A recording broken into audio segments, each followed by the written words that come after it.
Assalamualaikum warahmatullahi wabarakatuh.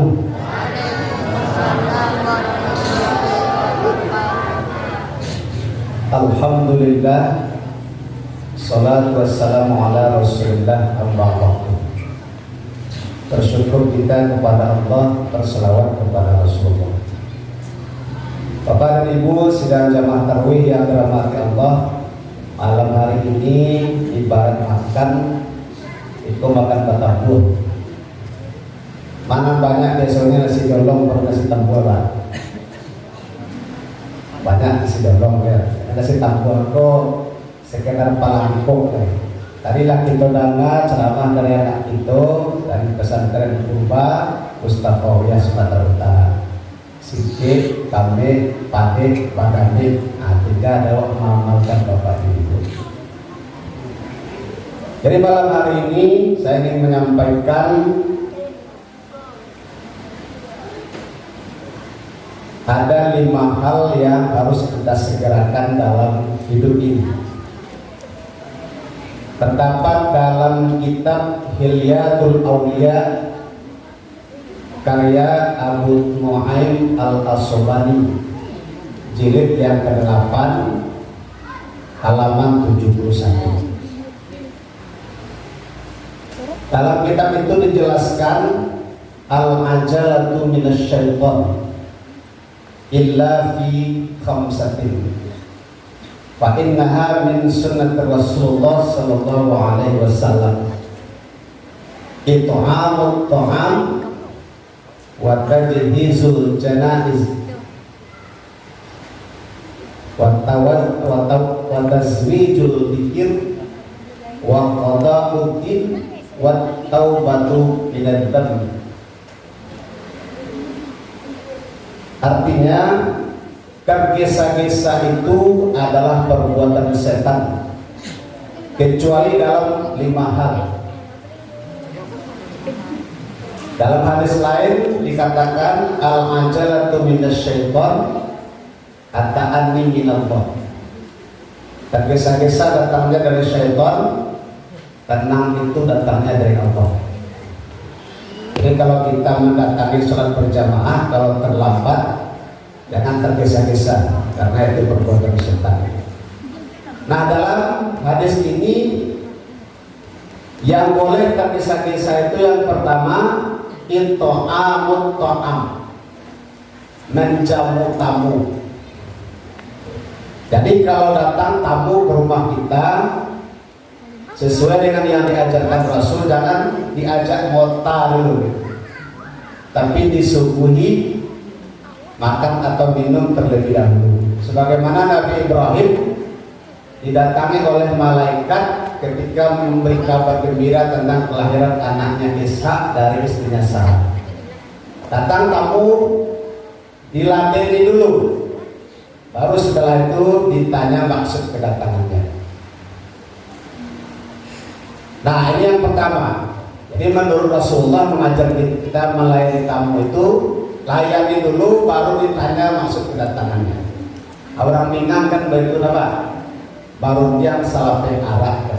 Artinya dikasih makan dulu, minum dulu, baru ditanya maksud kedatangannya. Apa rahasianya di sana? Yang pertama itu perintah Rasul. Man kana yu'minu billahi wal yaumil akhir falyukrim dhaifah. Siapa yang beriman kepada Allah dan hari akhirat, hendaklah dia memuliakan tamu. Jadi ini perintah Rasul. Kemudian tamu yang datang itu sebenarnya memberikan kebaikan kepada tuan rumah. Jadi tamu itu pergi, selama tamu itu di rumah kita, Allah akan menurunkan berkahnya. Ketika tamu itu pergi, maka tuan rumah akan diampuni dosanya oleh Allah. Jadi begitu keutamaan memuliakan tamu. Dan ini harus disegerakan. Nah, ini yang pertama. Yang kedua, watahjizul janazah, menyegerakan jenazah. Jadi apabila ada saudara kita meninggal, maka anjuran Rasulullah adalah segerakan. Menyegerakan dalam dua hal. Yang pertama, memandikan, mengafani, menyolatkan dan menguburkan. Kemudian pemakamannya disegerakan. Rasulullah SAW jenazahnya terlantar, maksudnya terlantar yang akan terlambat dikuburkan itu karena ada satu hal yang amat besar. Karena waktu itu sahabat sedang berunding siapa yang akan menjadi pemimpin kaum muslimin setelah Rasulullah wafat. Makanya penguburan Rasulullah agak tertunda. Tapi bagi kita umatnya, diusahakan sesegera mungkin. Kalau dapat jangan lebih dari 24. Kemudian yang kedua, hendaklah jenazah itu dimakamkan di mana dia meninggal. Seperti itu. Kalau dia meninggal di Jakarta, ya kuburkan saja di Jakarta. Sebagaimana Rasulullah, dia penduduk Makkah, meninggal di Madinah, tidak dibawa kembali oleh sahabat ke Makkah, tapi tetap dikuburkan di Madinah. Apa rahasianya? Kata Rasulullah, seandainya mayat itu adalah orang soleh, sungguh kalian telah mempercepat dia untuk bertemu dengan nikmat kubur. Jadi kalau itu orang belok meninggal, kalau kita percepat dia memakamkannya, berarti kita mempercepat dia bertemu dengan nikmat yang kita inginkan. Sebaliknya, kalau yang meninggal itu orang dalam tanda kutip kurang soleh atau tidak soleh gitu. Artinya kalian telah melepaskan dia dari pundak kalian. Artinya kita mempercepat sesuatu yang tidak baik pergi dari sekitar kita. Itulah kira-kira seperti itu. Ini rahasianya kenapa kita mesti segera menyelenggarakan jenazah ketika ada saudara kita yang sudah meninggal. Makamkanlah dia di mana dia meninggal. Itu yang baik menurut Rasulullah. Tapi kalau ada satu hal yang lain, pertimbangan-pertimbangan tertentu, mungkin diperbolehkan kita memakamkan di mana. Mungkin dia berwasiat, semasa hidup dia berwasiat mungkin di Tunggul Hitam, kematian Indonesia di Tunggul Hitam, Alhamdulillah Sewono makam di situ, Alhamdulillah Caker, mati di Jakarta, mau tak mau ya kita harus sampai ke situ karena itu wasiat. Kemudian apa lagi yang harus disegerakan?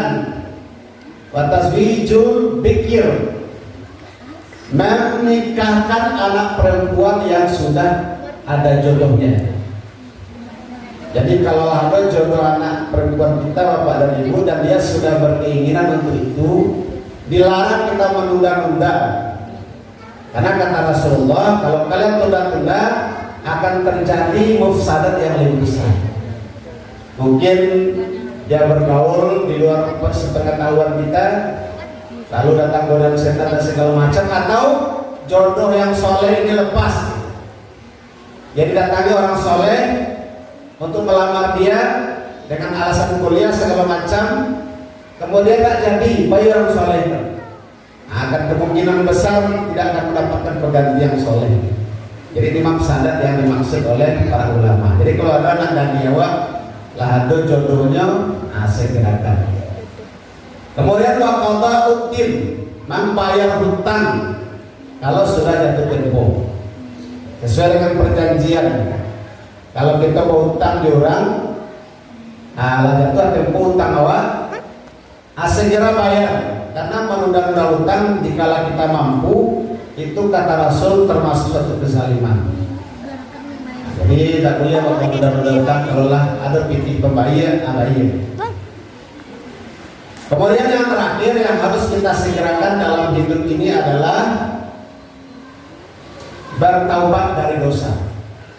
Sesuai dengan perintah Allah, wasari'u ila maghfiratin min rabbikum wa jannatin 'arduhas samawati wal ardh u'iddat lil muttaqin. Bersegeralah kepada ampunan Allah yang atau surga yang luasnya seluas langit dan bumi.